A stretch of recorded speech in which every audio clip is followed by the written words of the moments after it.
Bismillahirrahmanirrahim. Alhamdulillahirabbil alamin wa bihi nasta'inu ala umuri dunya waddin. Wa sallallahu ala sayyidina Muhammadin wa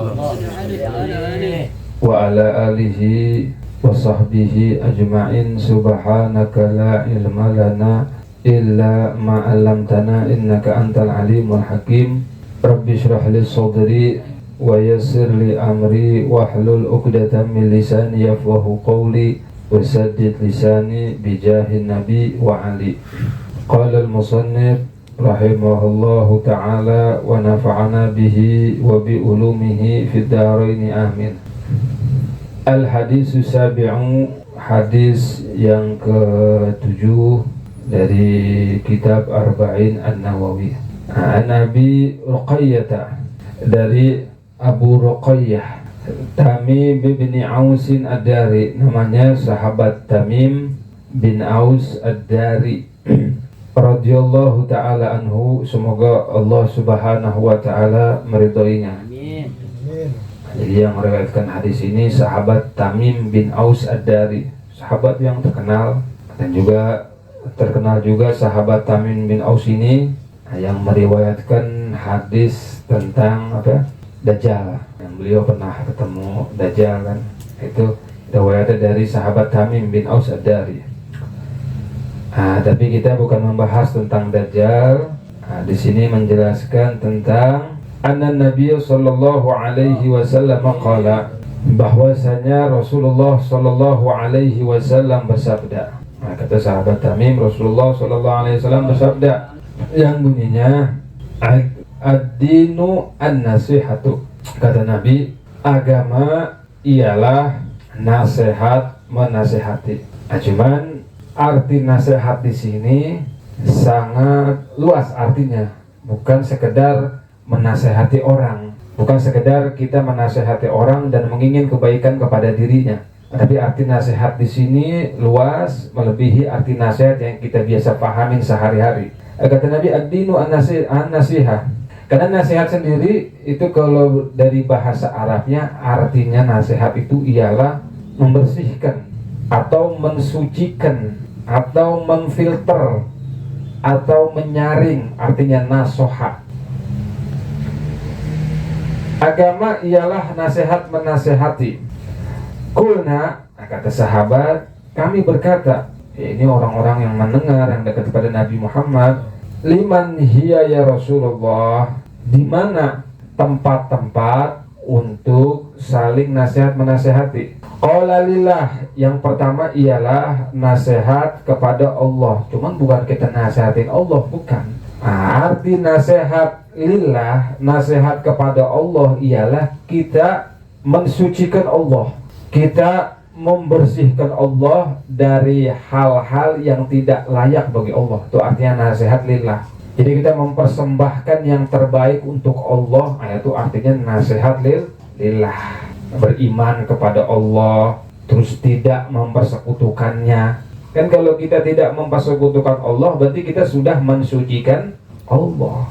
Tapi kalau orang mempersekutukan Allah, berarti dia sudah mengotori Allah. Karena Allah itu tunggal, Allah itu Maha Esa, tidak ada sekutu baginya. Ya, kita mensucikan Allah subhanahu wa ta'ala,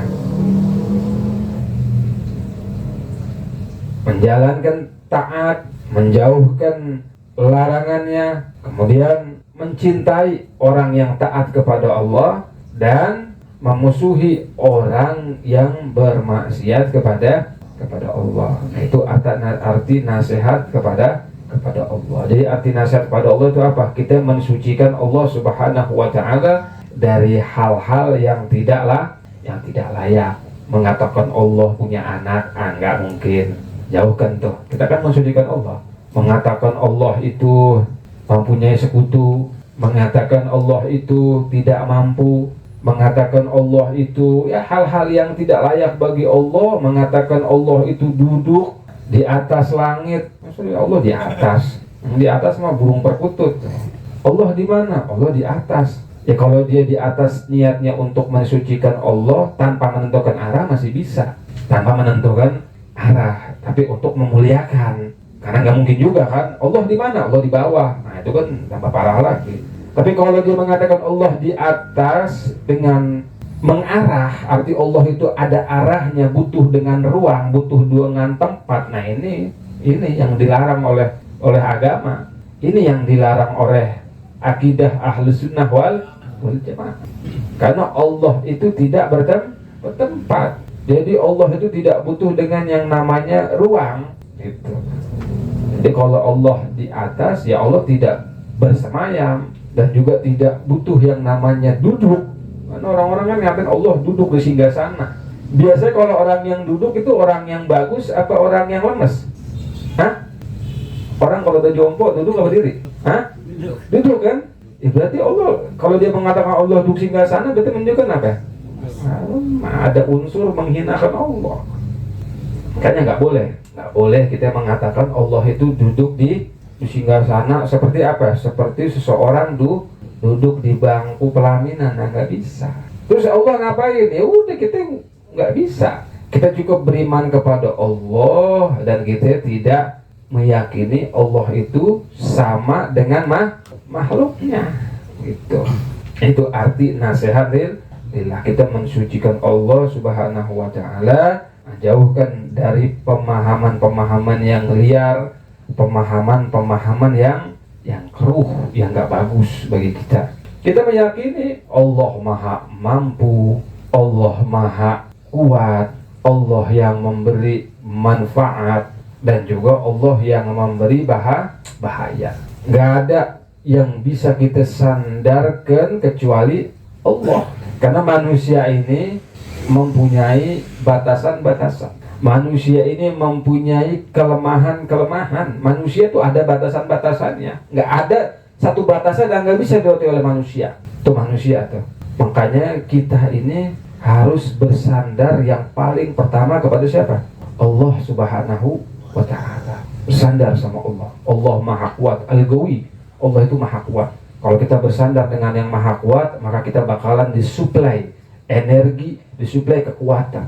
Kalau manusia itu lemah. Manusia ada batasan-batasannya. Ya kayak sekarang nih saudara kita di Palestina sendirian berjuang. Di samping orang Islam bukan tetangganya, Islam. Di samping Islam bukan Islam. Islam tapi ada nggak yang bantu? Gak ada. Ya kalau kita kembalikan ke masalah kekuatan, ya itulah manusia begitu. Manusia itu mempunyai apa? Kelemahan-kelemahan, batasan-batasan yang gak bisa dia tembus dengan alasan apapun. Entah itu alasan politik, entah itu alasan emang gak mau nolong, entah itu alasan mungkin karena takut. Tapi manusia itu secara umumnya dia mempunyai apa? Batasan-batasan yang gak bisa dia tembus. Makanya jangan sampai kita itu bersandar kepada manusia, tapi bersandar kepada siapa? Bersandar kepada Allah. Nah kalau kita udah tahu begini, ya manusia punya batasan-batasan. Manusia lemah. Saudara kita di Palestina nggak ada yang nolong, mana manusia. Maka kita ngambil pelajaran apa? Bersandarlah kepada Allah Subhanahu wa ta'ala. Kalau kita bersandar kepada Allah, maka Allah bakalan beri kekuatan kepada kita. Semua nanti Allah yang handle. Bersandar kepada Allah, Allah bakalan memberikan apa? Kekuatan kepada kita.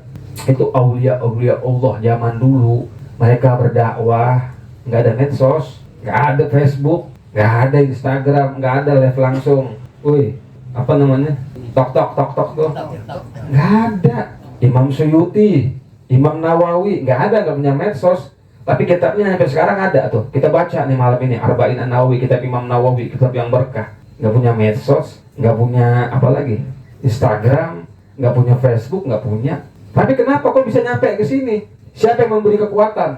Allah Subhanahu wa ta'ala. Wali Songo masuk ke tanah Jawa. Wali Songo bisa Jawa. Hah? Coba ente pikir gimana komunikasinya tuh sama orang-orang Jawa zaman dulu. Ya Allah yang memberi kekuatan. Allah yang memberi pemahaman kepada waktu itu orang pribumi. Dengan Aulia Tis'ah, wali-wali Songo itu mereka bersandar kepada Allah, mereka dekat kepada Allah, maka Allah berilah kekuatan, bisalah dakwah di negeri Indonesia. Habib Ahmad Masyhur bin Thaha Al-Haddad, beliau dakwah di Afrika. Beliau bukan ahli dakwah, artinya Beliau itu bukannya ahli berpidato, bukan beliau tuh ahli fasih berbicara di mimbar. Beliau juga nggak punya dekengan, nggak punya Facebook. Kalau sekarang kan gampang, ente punya pengikut di Facebook terkenal semuanya. Tapi nggak ada yang awet. Tapi Habib Ahmad Masyhur bin Al-Haddad dengan beliau bersandar kepada Allah, masuk ke Afrika sampai sekarang nama beliau itu masih melekat di zona Islam. 300.000 lebih orang masuk Islam di tangan beliau kan. 300 lebih. Beliau bukan ahli berpidato, beliau bukan juga orang kaya, beliau juga bukan kalau pejabat, beliau juga bukan punya wartawan, nggak ada. Tapi beliau bersandar kepada siapa? Kepada Allah Subhanahu wa Ta'ala, maka Allah yang beri kekuatan. Jadi kita yakin bahwasanya apa? Allah Subhanahu wa Ta'ala lah yang maha kuat, yang maha mampu. Nah, itu yang pertama. Terus yang kedua, wali kitabihi, tempat nasihat yang kedua ialah tempat nasihat yang kedua ialah kepada kitabnya Allah. Apa? Al-Quran. Artinya nasihat kepada Al-Quran, kita memuliakan Al-Quran, mensucikan Al-Quran, beriman kepada Al-Quran, kita mengamalkan isi Al-Quran. Udah yang datang dari Al-Quran kita terima, udah, nggak usah pakai dia apa lagi, nggak usah pakai dirubah, nggak usah pakai logika yang aneh. Itu sekarang kan orang sekarang ini pada bangga, banyak yang sok pinter, sok mau ngelawan hukum-hukum Al-Quran. Nggak usah, udah muliakan Al-Quran, amalkan isi Al-Quran, kita muliakan. Makanya antum nih kalau misalnya di kampung-kampung masih ada tuh, kalau kita yasin, baca tahlil itu kadang-kadang masih ada orang-orang yang nggak ngerti tuh. Kadang-kadang yasin suka ditaruh di mana itu? Nah, di ubin, kasih tahu tuh. Nah, itu artinya nasihat lil Quran. Kita bilangin, kita angkat itu Al-Quran ya, karena orang-orang tua kan kadang-kadang udah ngerti. Yasin taruh di mana ya? Nah, di bawah. Kadang-kadang kaki blonjor, depannya ada apa? Ada Quran, ada Yasin. Nah, itu kita harus hormatin Al-Quran. Kita taruh mana? Kita taruh di tempat yang layak, yang atas. Tuh, memuliakan Al-Quran, adab Al-Quran. Terus kalau ada hataman Al-Quran, biasain nih, kalau ente lagi bikin hataman Al-Quran, ada orang meninggal, biasanya ada hataman Quran tuh 3 hari atau 7 hari. Biasakan tuh jangan pada ribut lagi hataman tuh. Kan biasanya baca apa kalau di sini, Bang? Wadduha ya, biasanya udah dari wadduha sampai akhir itu kan hataman tuh, hataman Quran. Jangan ada yang ngobrol. Biasakan tuh kalau ada orang datang tamu, nggak usah pada diri, nggak usah pada salaman. Kenapa? Karena kita memuliakan Al-Quran. Nanti kalau kamu diri, majlis itu rusak, akhirnya ada pencemaran kepada Al-Quran. Udah khusyuk, ya udah baca Al-Quran khusyuk, diam semuanya. Hataman, jangan ada yang ngobrol, apalagi ada yang rokok, tambah lagi. Jangan, baca dari wadduha sampai apa?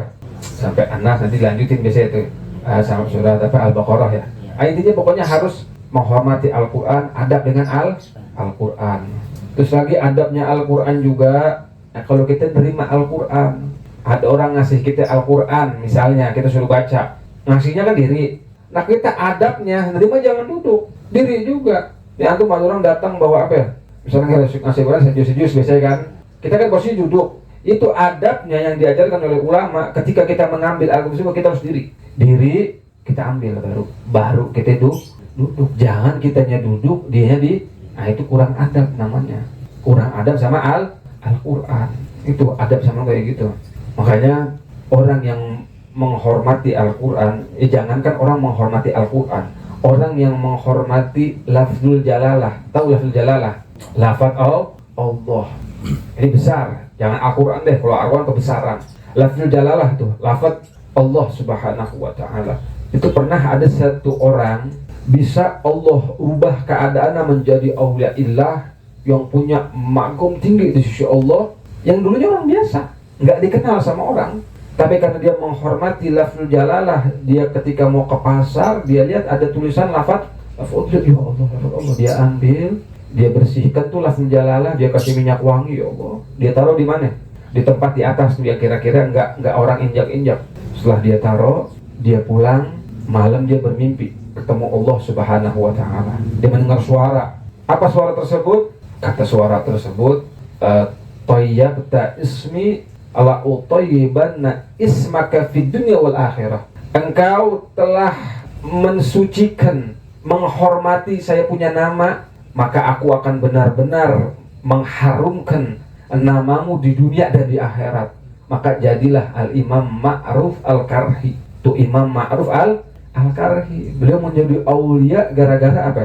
Sebabnya menghormati lafzul ilalah. Ini Imam Ma'ruf Al-Karhi. Kuburannya di mana?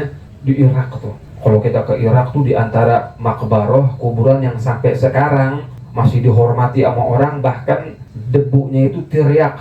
Apa teriak? Obat yang penyakit nggak ada obatnya. Jadi debunya makbaroh tuh yang ada di makbul Imam Al-Bukhari itu teriak. Nanti Imam Al-Bukhari sebab menjadi aulia Allah karena apa? Menghormati lafzul jalalah. Ada kertas tulisan lafaz Allah, beliau hormati, akhirnya Allah angkatlah kedudukan Imam Ma'ruf Al-Karhi. Apalagi kalau menghormati Al-Quran, menghormati Yasin. Tuh, makanya hormatin Al-Quran. Kasih tahu, biasanya di kamu masih ada tuh. Kadang-kadang suka sering nemuin tuh, karena mereka nggak paham kadang-kadang. Ya, kita juga ngasih taunya benar juga. Jangan kong, goblok banget tuh, jangan gitu. Ujung-ujungnya disilat sama tongkong. Jangan pelan-pelan ngasih taunya, pakai akhlak, pakai adab. Jangan lu tolol banget tuh. Tahlil bertahun-tahun Al-Quran, jangan. Akhlak. Ke Imam Hasan sama Imam Husain kan, ketika mau dakwah sama aki-aki yang wudunya salah, Imam Hasan Imam Husain gimana dakwahnya? Masih kecil nih, Imam Hasan Husain masih kecil. Bila deketin tuh aki-aki bilang, kalau bahasa kitanya, kong minta tolong ya, coba nih lihat nilai mana wudu yang lebih bagus, wudu saya Imam Hasan atau wudu saya Imam Husain. Akhirnya Imam Hasan dulu wudu sempurna, kedua Imam Husain sama, wudunya nggak ada yang berbeda. Imam Hasan sama Imam Husain wudunya sama. Akhirnya si aki-aki ini sadar, maksudnya apa? Oh, yang salah itu wudunya saya tadi, saya beda, habis muka langsung kaki. Berarti yang benar siapa namanya? Yang benar Imam Hasan sama Imam Husain. Tuh dakwah begitu. Coba kalau langsung, kong, wudu lu salah. Jangan gitu ya. Bagi aki-aki perasaan kan. Nah, di situ kita tetapin dakwah, di situ akhlak kita pakai. Baper kalau orang tua tuh begitu. Makanya biasa begitu ya. Biasanya masih ada tuh Al-Quran. Atau juga di buku-buku ratib. Buku maju kan ada Al-Quran tuh. Ya kan, taruh tempat atas. Mudah-mudahan kita bisa mendapatkan kemuliaan karena memuliakan Al-Quran. Selanjutnya wali rasulih, kemudian tempat nasihat yang selanjutnya ialah kepada Rasulnya, yaitu Nabi Muhammad SAW. Kita menghormati Nabi Muhammad, beriman dengan Nabi Muhammad, mempercayai semua yang datang dari Nabi Muhammad. Percaya, pokoknya semua yang datang dari Nabi Muhammad kita percaya, melebihi kepercayaan kita kepada dokter, melebihi kepercayaan kita kepada profesor. Jadi kadang-kadang orang sekarang itu percaya sama dokter sama daripada Nabi Muhammad kan. Kalau dokter bilang minum obat ini nurut gitu, nurut kan. Tapi kata Nabi Muhammad, barang siapa yang baca surat Waqiah setiap malam lam tusibhu faqah, nggak bakalan miskin. Percaya nggak kira-kira? Hah? Percaya nggak? Ini Nabi yang ngomong, kata Nabi, orang yang baca surat Waqiah, tahu surat Waqiah? Idza waqa'atil Waqiah, setiap malam lam tusibhu faqah, itu orang nggak bakalan ketiban yang namanya kemiskinan. Karena percaya nggak kita? Wajib kita percaya. Yang ngomong siapa? Rasulullah. Nah sekarang tinggal jalanin apa enggak nih? Dijalanin nggak baca Waqiah? Jalanin. Kalau kita percaya, kita jalan. Rasulullah yang ngomong. Coba kalau dokter yang ngomong, profesor yang percaya nggak kita? Percaya. Kalau dokter yang ngomong, profesor yang ngomong percaya nggak? Percaya. Masa Nabi Muhammad kita nggak percaya? Harus lebih percaya. Nabi Muhammad yang ngomong, man qara'a suratul Waqiah fi kulli lailah lan tusibu faqah, atau kama Nabi sallallahu alaihi wasallam. Itu kan ceritanya siapa? Ceritanya sahabat Abdullah bin Mas'ud. Ketika beliau mau meninggal, Sayyidina Utsman datang. Sayyidina Utsman khalifah nih, Sayyidina Utsman bin Affan khalifah. Kata Sayyidina Utsman, mau enggak aku panggilkan dokter? Kata sahabat enggak usah, kata sahabat enggak usah, mau panggil dokter. Sahabat Abdullah bin udah tahu mau meninggal, artinya dokter enggak bakalan bisa bikin mampu. Akhirnya kata Sayyidina Utsman, mau enggak engkau aku kasih harta? Enggak usah, kata Sayyidina Utsman. Maksud, enggak, ini harta bukan buat engkau. Nanti bukan warisan anak-anakmu, enggak. Kata Sayyidina Utsman, enggak mau dikasih duit sama Sayyidina Utsman, enggak usah. Karena aku sudah ngasih yang lebih baik daripada duit. Aku pernah, dan aku udah ngajarkan anak-anakku, dan aku pernah mendengar kata Rasulullah SAW, barang siapa yang membaca surat Waqiah setiap malam nggak bakalan miskin. Udah tenang, salah udah. Anaknya sudah baca apa? Surat Waqiah. Alhamdulillah tuh nggak ada yang miskin. Nah kita nih sekarang kita harus percaya, kita harus yakin baca surat Waqiah setiap malam. Terus juga sholat duha, duha tuh. La tatami'ul faqru ma'at duha, nggak bakalan kemiskinan berkumpul sama orang sholat duha. Kita sholat duha nggak nih? Sholat duha nggak? Jangan insya Allah nih. Sholat duha biar kata 2 rakaat. Kan Nabi yang ngomong, pasti benernya. Maka jauh nanti dari namanya kemiskinan. Sholat malam, tahu sholat malam? Qiyamul Lail. Apalagi mumpung sekarang nih. Maksudnya kalau sekarang kita diberikan apa? Kemudahan, diberi privilege kalau bahasa anak gaulnya tuh. Diberi keistimewaan kita karena kita sahur sekalian. Sholat malam 2 rakaat akhirul lail. Ini yang nawarin Allah langsung. Kata Allah apa? Allah nawarin. Hal min talibi hajatin. Ada yang punya hajat enggak? Kata Allah.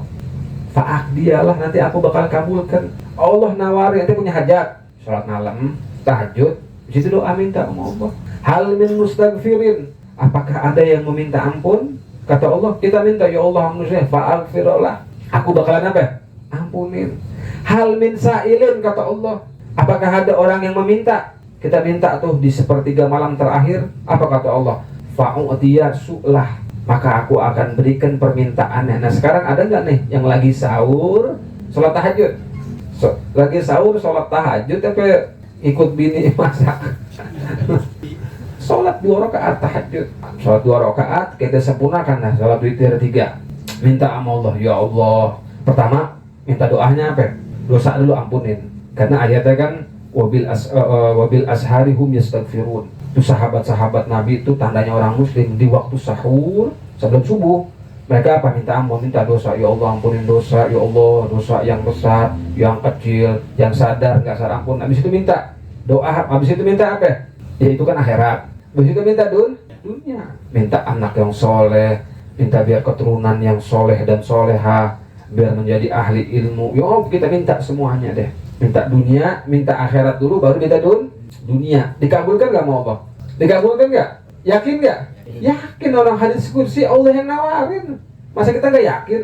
Kalau dokter ngomong aja percaya banget. Ada ini ada itu kita percaya. Ini hadis dan Nabi Muhammad SAW harus kita lebih yakinin. Tapi saya gak tahajud Bib, cuman belum kabul juga. Terus sudah nggak ada urusan. Saya udah sholat duha Bib, tapi tetap aja kayaknya begini-begini aja Bib. Nah itu perasaan ente doang, begitu-begitu aja. Padahal yang ente nggak sadar itu banyak perubahan-perubahan. Saya udah baca Waqiah Bib setiap malam, tapi kayaknya gini-gini aja Bib saya.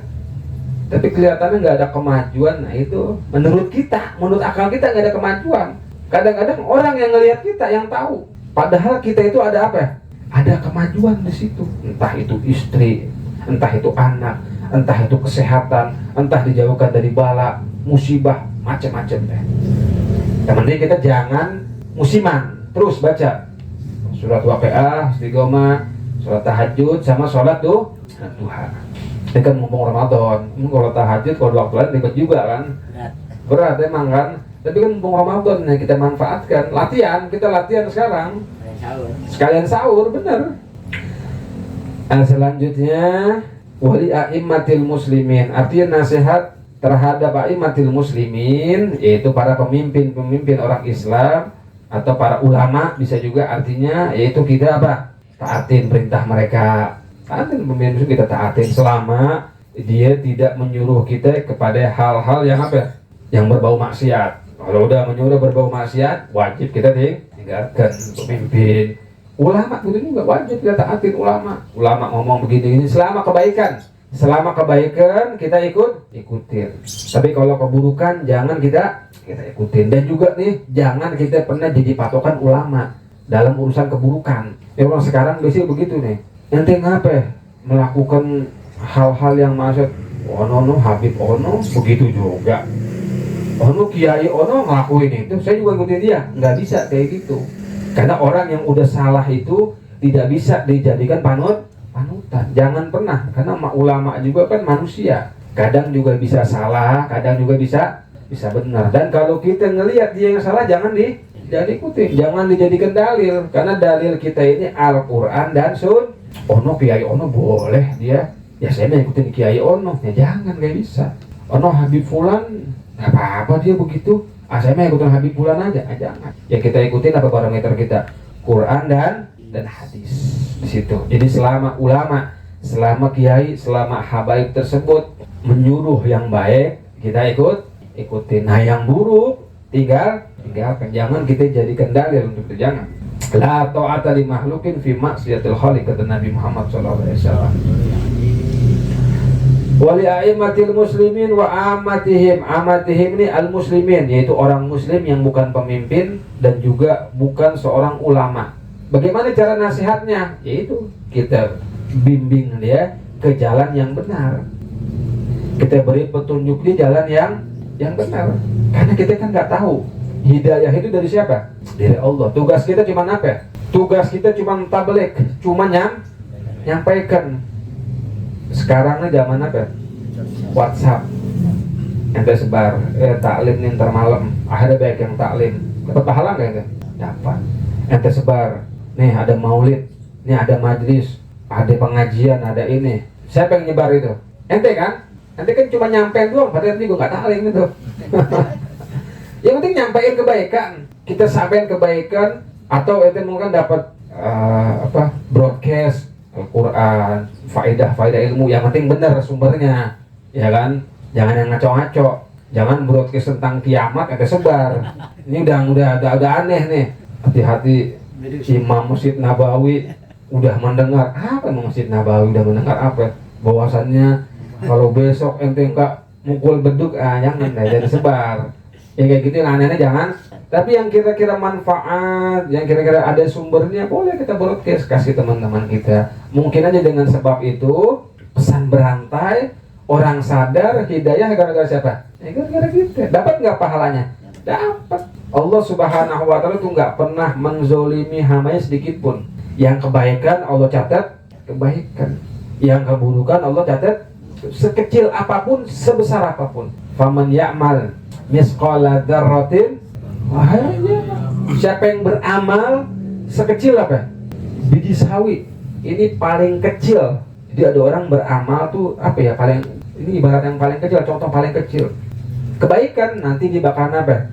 Melihat. Begitu juga kebalikannya. Kalau dia beramal buruk sekecil biji sawi atau yang lebih kecil lagi, nanti dalam timbangan Allah itu ada dosanya. Makanya jangan pernah menyepelekan amal baik sekecil apapun. Di situ maksudnya. Jadi jangan pernah kita menyepelekan amal baik sekecil apapun. Dan juga jangan pernah kita menyepelekan dosa apapun walaupun kecil. Semua itu bisa menjadi besar di sisi Allah Subhanahu wa Ta'ala. Tadi contoh yang pertama, Imam Ma'ruf Al-Karhi, cuma gara-gara apa? Angkat lahu jalalah, Allah angkat makomnya. Terus lagi disebutkan di Sahih Bukhari itu, seorang Bani Israel, perempuan yang ahli maksiat, bahkan perempuan yang kotor, perempuan zina, ya kan, ngasih minum anjing yang haus. Apa ya kata dalam Sahih Bukhari? Allah ampunkan dosanya, ngasih anjing, bukannya binatang yang haram ini, anjing kasih minum. Tuh. Karena di situ ada apa? Ada kebaikan, ada keridhaannya Allah Subhanahu. Sebaliknya juga ada. Dakhalatim ra'atun nara bihiratin habasatha. Kebalikannya, ada seorang perempuan masuk ke dalam neraka karena sebab apa? Dia punya hewan peliharaan, kucing, yang dia sekap nggak dia kasih makan. Kan kelihatannya sepele tuh. Dia punya burung, dia punya ikan, dia punya apa aja pokoknya tuh dia gak kasih makan, apalagi anak gak dikasih makan, ya kan? Sampai mati.